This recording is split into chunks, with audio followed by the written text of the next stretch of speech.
Well, Israel seems to think it is on the brink of a key moment in this battle. It says it's had impressive successes and passed the outskirts of Gaza City. Former Minister of State for the Middle East, Alistair Burt, joining me once again to discuss this. Alistair, thanks for making time.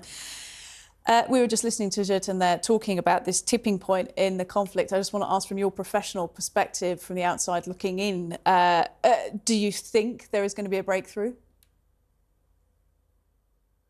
It's very hard to see. Your correspondent was right, and everyone is right who said that this is the most complicated issue and probably the most complicated area of conflict that we have seen for maybe 50 years involving Israel. And it's difficult to see what a clear tipping point might be. That might imply a victory, a success in terms of Israel being able to say that Hamas has been largely dismantled. That seems unlikely in the short term. And also seems very unlikely that Hamas would push back Israel. So the likelihood is that this is a conflict on the ground which is destined, I'm afraid, to go on a lot longer, just the same way that the previous correspondent said, with an awful lot of casualties on all sides. And the question will be just how much casualty are people prepared to watch as time goes on.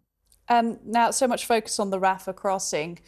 Foreigners, foreign passport holders able to get out. It's become a diplomatic issue, different governments lobbying for their own citizens' safety. Of course, the UK doing what it can to try and get any British citizen or passport holders out. How complicated is that from a government point of view? It is complicated. I have had some contact with the Foreign Office. I know that we are aware of where all of our citizens are in Gaza, and that's the most important thing, to be able to know where people are, to have located them, also to have made an assessment of their needs. There are those with families, there are those with young families, there are those with people with special needs. So my understanding is that the Foreign Office has a clear idea of the situation that everybody's in. That enables them to make a case to those who are in charge of the crossing about the speed and the necessity for people to get out, and who might be a priority for medical reasons. But in the end, the UK government is not in control of this process. It can, like other governments, give names to those who are in charge of the crossing, and they have to make the decisions on who goes out. And again, Egypt is careful.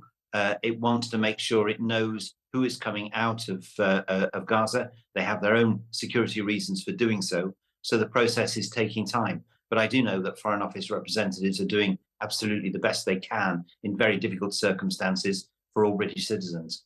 Now, drawing on some of your wider Middle East experience, Lebanon has been a player against its will in all of this since the start. Israel saying it's ready to fight on several fronts. And we keep seeing this escalation on the Hezbollah side, the Iran-backed proxy based in Lebanon. The Secretary General of Hezbollah set to give a speech on Friday, which will be closely watched. Do you see it escalating further? Nobody's quite sure which way this will go.